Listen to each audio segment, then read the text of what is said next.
बाबा आनंद सिंह जी महाराज के पास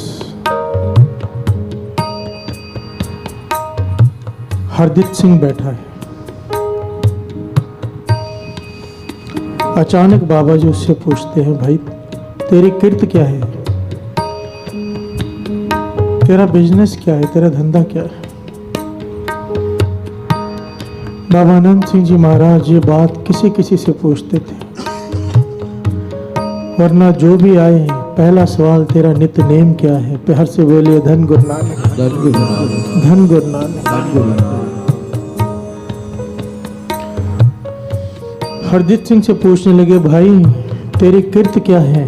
कहने लगा, मैं बजाजी का काम करता हूँ, कपड़े बेचने का काम करता हूँ। बाबा आनंद सिंह जी ने दूसरा सवाल पूछा, झूठ तो नहीं बोलता। प्यार से बोलिए धन गुरु नानक। दुकान पर झूठ तो नहीं बोलता ग्राहकों से। कहने लगा, बाबा जी झूठ बोलने बिना दुकानदारी कैसे हो सकती है। बोलना ही पड़ता है कि मेरा बस 2 रुपया मार्जिन है, बाकी तो मैं इससे ज्यादा नहीं कमा रहा हूं। ग्राहकों से कई प्रकार की बात करनी पड़ती है, झूठ बोलना पड़ता है। बाबा जी कहने लगे, करनी हमारी संगत। कहलवाना दुनिया में कि बाबा आनंद सिंह जी का सत्संगी हूं, और दुकान पर बैठकर झूठ बोलना। चला जाए यहां से। प्यार से बोलिए धन गुरु नानक, धन गुरु नानक। हरदीप सिंह कहने लगा, बाबा जी आपको दुनियादारी के बारे में पता नहीं। दुकान पे अगर झूठ ना बोलो दुकान चलेगी ही नहीं, खाना कहां से खाएंगे। आपको क्या पता दुनियादारी के बारे में।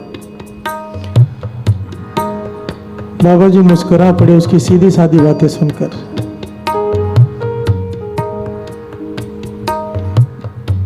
कहने लगे, हमें पता है इसीलिए कह रहे हैं, अगर हमारी संगत करनी है तो तुझे झूठ बोलना छोड़ना पड़ेगा दुकान पे, वरना हमारी संगत करना छोड़ दे। दोनों में से एक चीज चुन ले, या तो झूठ बोलना छोड़ दे दुकान पे, या तो हमारी संगत करना छोड़ दे। उसने बाबा जी को बहुत समझाने की कोशिश की, बाबा जी नहीं माने। प्यार से बोलिए धन गुरु नानक, धन गुरु नानक। कहने लगा, बताओ क्या करना है। बाबा जी कहने लगे, हमारे 3 वचन मान, तेरा नुकसान नहीं होगा, विश्वास रख। कहने लगा, क्या क्या वचन। पहला वचन बाबा आनंद सिंह जी ने कहा कि दुकान पर झूठ नहीं बोलना, जो सच है वो बोलना। और दूसरा, आज तक तूने कितने % मार्जिन रखा है मुझे नहीं पता, आज के बाद केवल 3% मार्जिन रखेगा। प्यार से बोलिए धन गुरु नानक, धन गुरु नानक। वो घबरा गया, और 3% मार्जिन, इसमें से तो खर्चे भी नहीं निकलेंगे। बाबा जी कहने लगे, वचन मान कर देख। इतने साल हो गए सत्संग करते हुए, अभी तक विश्वास नहीं आया। प्यार से बोलिए धन गुरु नानक, धन गुरु नानक। चुप कर गया, क्योंकि कई चमत्कार देखे थे अपनी आंखों से। बाबा जी कहने लगे, 3 वचन मान। पहला, झूठ मत बोलना दुकान पर बैठकर। दूसरा, 3% मार्जिन रखना है। 100 रुपए की चीज है, 103 रुपए में बेच, और ग्राहक से कह दे मैं 3 रुपए ही कमा रहा हूं, लेना है लो, नहीं तो दूसरी दुकान से ले लो। और तीसरा, सौदा एकदम खरा रखना है, एकदम खरा। और भाव एक रखना है, ये नहीं कोई बच्चा आ गया उसे ज्यादा लगा दिया, बड़ा आ गया उसे कम। सौदा भी सही देना और खरा देना है। हरदीप सिंह ने मन में सोचा, 1 महीने की बात कर रहे हैं, चलो जेब से डाल लेंगे, नहीं खाएंगे 1 महीना कमा के, जैसे जेब से तो डालना ही पड़ेगा। भी महापुरुषों को कौन समझाए। 7 वचन बोलकर चला गया। हर से बोले धन गुरु नानक, धन गुरु नानक। 6 महीने बाद वापस आया साथ संगत जी। 6 महीने बाद आंखों में आंसू भरे हुए प्रसाद लेकर, और बाबा आनंद सिंह जी महाराज के चरण पकड़ लिए। रो रहा है बैराग में और शुक्राना कर रहा है। कहता, आप धन्य हो, आपने मेरा जीवन ही बदल दिया। बाबा जी कहने लगे, खुलकर बता इन संगत को भी क्या हुआ। कहने लगा, मन मार कर मैंने 1 महीने की बात आपकी मानी, मन मार करके 1 महीने तक मैं ऐसे करूंगा। 15-20 दिन इतनी तकलीफ रही कि कोई ग्राहक बैठे ही ना, क्योंकि झूठ नहीं बोल रहे हैं, चला जाए। पर 20 दिनों बाद ग्राहक दूसरे दुकानों से होकर वापस आए, क्योंकि चीज खरी है, और रेट भी सबसे कम। प्यार से बोलिए धन गुरु नानक। अब तो ऐसी हालत है बाबा जी, नितनेम भी बढ़ गया क्योंकि भाव एक रख दिया। दुकान बाद में खोलता हूँ, सैकड़ों ग्राहक शटर खुलने से पहले बाहर बैठे होते हैं। प्यार से बोलिए धन गुरु नानक। मार्जिन चाहे 3% है, पर मेरा मुनाफा पहले से कई गुना बढ़ गया है क्योंकि सेल कई गुना बढ़ गई है। प्यार से बोलिए धन गुरु नानक। और सिर खपाई खत्म हो गई ग्राहकों से भाव तोल की। इतना समय मेरा बच गया जैसे मेरी दुकान से कुष्ठ रोग खत्म हो गया हो। ऐसे मन शांत है, मार्केट में मेरी इज्जत है कि ये सामान सही बेचता है, भाव कम लगाता है, लोग मेरी इज्जत करते हैं। अब प्यार से बोलिए धन गुरु नानक। धन गुरु नानक। ये महापुरुषों की जुगतियां हैं। हमारा मन भी नहीं मानता कि ऐसे हो सकता है, पर आज भी अमृतसर में ऐसी 2-3 दुकानें हैं जो बाबा नंद सिंह जी के अनुसार वचनों पर चल रही हैं। एक तो अमृतसर की मेरे दोस्त की ही घटना है।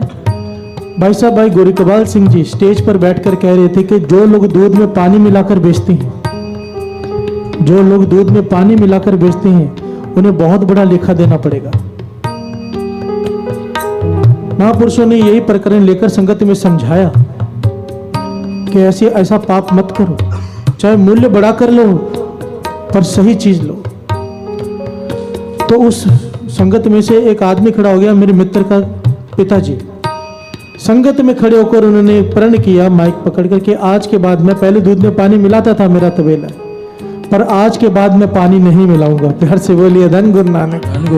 बहुत छोटा सा तबेला था, छोटी सी एक दुकान थी सिर्फ। अब ये बात उसने कह दी हजारों की तादाद के संगत में खड़े होकर। संगत का भरोसा उसके ऊपर बैठ गया। प्यार से बोलिए धन गुरु नानक। अब हर आदमी उसकी दुकान से दूध लेने लगा। उसने मन से प्रण किया था ये सोचकर नहीं, पर उसका प्रभाव संगत पर इतना पड़ा कि आदमी अब दूध में पानी नहीं मिलाएगा। इसने गुरु ग्रंथ साहिब जी की हजूरी में कसम खाई। अब उसके पास ना जाने कितनी डेयरियां हैं, कितनी दुकानें हैं, कोई गिनती नहीं। प्यार से बोलिए धन गुरु नानक। धन गुरु नानक। महापुरुषों का कोई वचन मान ले, सच्ची कीर्त करके देखे। सच्चाई में ताकत है साथ संगत जी। सच्ची कीर्ति में इतनी ताकत है कि थोड़ा समय लग सकता है, पर जब सच्चे कीर्त वाले की दुकान चलती है, वैसी दुकान किसी की नहीं चल सकती। ये हमारी भूल है। बाबा नंद सिंह जी महाराज कहते थे, ये हम अपनी चालाकियों से जो पैसा कमाते हैं ना, हमें लगता है कि हमने अपनी हेरा फेरी करके अपने दिमाग चलाकर चालाकी से ये माया जमा की है। बाबा नंद सिंह जी महाराज के वचन, अरे तुझे मिलना ही था, तेरे यहाँ पर लिखा हुआ था। जितना तुझे मिला है ना, तुझे लगता है कि तूने चालाकी करके, हेरा फेरी करके तूने इकट्ठा कर ली, तिजोरी भर ली है। अगर तू ये नहीं भी करता तो भी तुझे मिलती ही, क्योंकि तेरे यहाँ पर लिखा है उतना मिलना ही है। चालाकियां हेरा फेरा करके तूने अपने कर्म काले लिख लिए। प्यार से बोलिए धन गुरु नानक। बेमतलब की सजा पाएगा, क्योंकि तुझे मिलना उतना ही था। जितना लिखा होता है वो कोई लेकर नहीं जा सकता, उतना मिलना ही होता है। अपने चालाकियां, अपनी हेरे फेरियां करके हम अपने कर्म बिगाड़ लेते हैं। प्यार से बोलिए धन गुरु नानक। धन गुरु नानक। धन गुरु नानक।